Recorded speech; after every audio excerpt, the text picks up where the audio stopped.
Assalamualaikum and hello to all the viewers, all the bikers, all the tourers। बिल्कुल जी, आपने जैसे देखा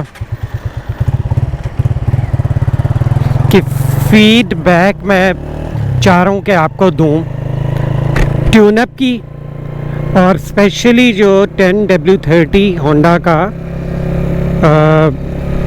Mobil oil मैंने डाला इस दफ़ा, इसके बारे में मैं समझ रहा था कि बहुत ज़रूरी है आपको बताऊं। तो चलें जी, स्टार्ट करते हैं। अच्छा, सबसे पहले ये कि काफ़ी अब मुझे कमेंट्स हैं कि जी पहले आप 2040 डाला, फिर 2050 डाला, फिर आप 1030 पे आ गए।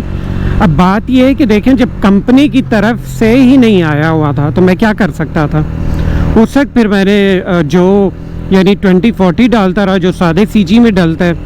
उसके बाद वो एक जगह गया तो 2050 डाला, और अब फाइनली 1030 कंपनी ने ही जब इंट्रोड्यूस करा दी है कि आप ये होंडा CG 125 SC और होंडा CB 125F में डालें, तो अब जाहिर है एक चीज़ जब आ गई है तो फिर वही करना चाहिए, फिर अलग से अपना नहीं चलना चाहिए कि मैं कहूँ कि नहीं मैं तो वही डालूँगा जो रिकमेंड नहीं कर रहे।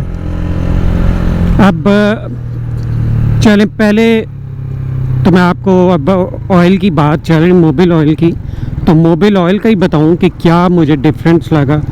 डिफरेंस जो मुझे पहला लगा वो तो ये लगा कि जब बाइक स्टार्ट करते ही चलाएं तो शुरू से ही गियर शिफ्टिंग बहुत स्मूथ है, बहुत स्मूथ, खड़क करके पता चलता है कि मतलब बड़े मज़े में पड़ जाता है, कोई हार्ड नहीं। गियर शिफ्टिंग मुझे ज़्यादा अच्छी लगी है, और ऑनेस्टली वो 10W30 इंजन ऑयल बिल्कुल इस लेवल का है जैसे कोई अच्छा इंपोर्टेड ऑयल, अच्छी क्वालिटी का इंपोर्टेड ऑयल। उसकी पैकिंग भी हुई थी इवन, मैं मतलब अगर मौका मिला तो दोबारा भी दिखाऊंगा, लेकिन वाकई पता चलता है कि पैकिंग भी ज़बरदस्त, खैर होंडा की हुई है, लेकिन मुझे वो मोबिल ऑयल बहुत पसंद आया। इवन मतलब जो होंडा CB 250F है वो भी रिकमेंड 10W30 करता है बुक में, और उससे पहले एटलस होंडा के पास कोई ये रेंज थी नहीं 10W30 की। मैं तो ये भी कहूँगा कि जिन्होंने होंडा CB 250F रखा है बिल्कुल वो डालें, उससे उस चक्कर में ना जाए कि जी ये मिनरल है, ये सेमी सिंथेटिक है, ये फुली सिंथेटिक है, कोई ऐसा मसला नहीं है। आप वो डालें ऑयल, इंजन ऑयल 10W30 1000 पे चेंज कर दे, सवाल ही पैदा नहीं होता कोई मसला करे, इतनी ज़बरदस्त क्वालिटी। तो जी बिल्कुल रिकमेंडेड। अच्छा, फिर सवालात आते हैं कि जी हम सादे में डाल दें, नहीं सादे में ना डालें, जब कंपनी नहीं आपको कह रही, कंपनी कह रही कि सादे वाले में आपने डालना है दूसरा 20W40। उसकी वजह है कि दोनों की क्लच प्लेट्स में फ़र्क है।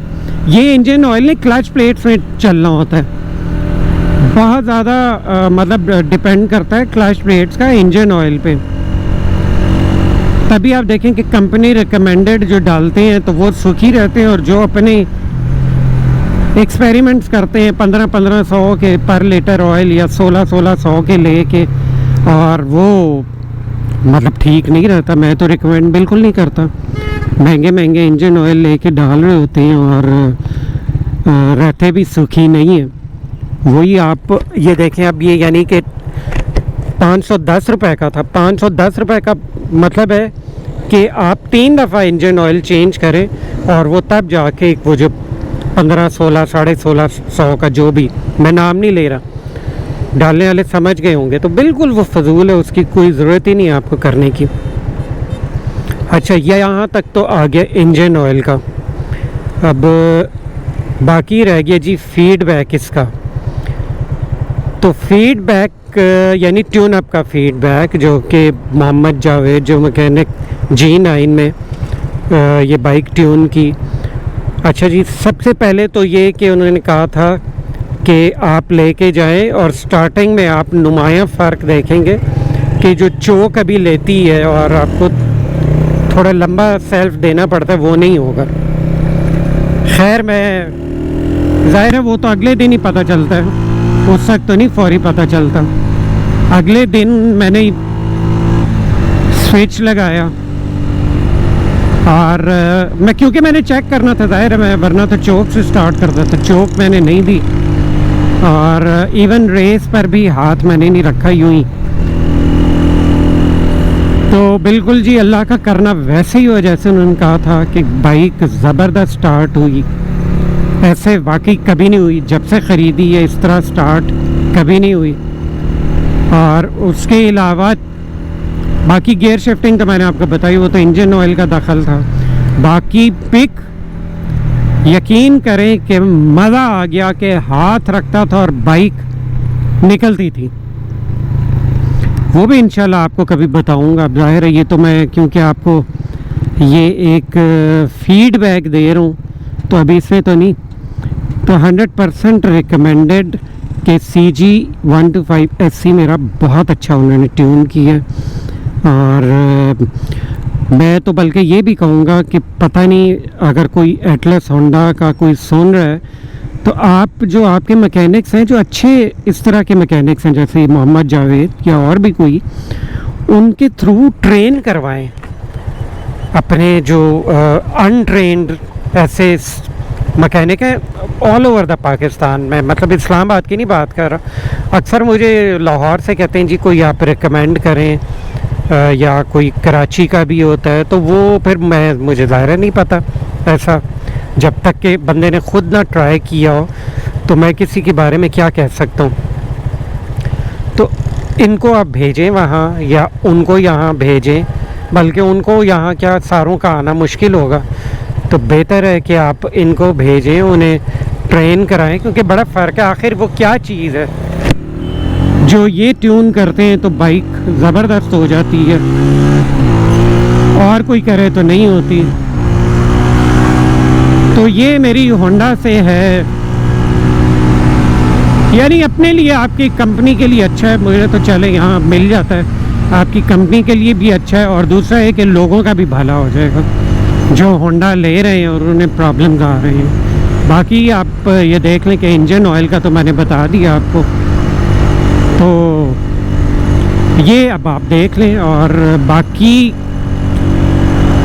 थोड़ा सा कॉलम का जो था वो ये था कि थोड़ी बाइक मुझे लगती थी कि खड्डे में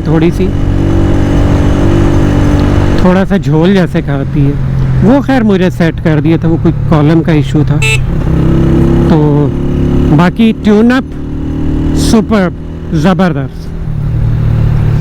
और जनाब ये ही थी फीडबैक आपको, क्योंकि मैंने वो इतनी लेंथी वीडियो दिखाई थी और स्टेप बाय स्टेप इसीलिए दिखाई थी कि जो नहीं समझते वो उसको देखें। और हाँ, एक चीज़ क्लियर कर दूँ, बिल्कुल बड़ा अच्छा मुझे कमेंट्स में भी किसी ने कहा था कि वो जो टेपेट्स की सेटिंग है वो 0.08 है। ठीक है, हम उसको 0.8 वैसे कह देते हैं, लेकिन अगर वो गेज पे जो लिखा होता है 0.08 लिखा होता है, तो इनलेट और आउटलेट इसकी वो सेम है, ये जहन में रखें। तो ये था व्यूअर्स, और इंशाल्लाह मैं क्वेश्चन आंसर सेशन भी ऐसा करूँगा कि आपके जो क्वेश्चंस होंगे उनके मैं आंसर दूँगा। बल्कि चले ऐसा ही कर लेते हैं कि इस वीडियो के नीचे आपके जो क्वेश्चंस हैं उनकी मैं कोशिश करूँगा आंसर्स दूँ कोई भी, और ज़ाहिर है बाइक रिलेटेड ही होने चाहिए, दूसरे के नहीं करूँगा, बाइक रिलेटेड। और वो मैं आपको आंसर इन कमेंट्स के दूंगा वीडियो में। और जी बिल्कुल कमेंट्स करें और इंतज़ार करें, आपका नाम लेके वीडियो में मैं उनके आंसर्स दूंगा। और जनाब इसके साथ ही अब दे मुझे इजाज़त, अल्लाह हाफ़िज़, बाय बाय।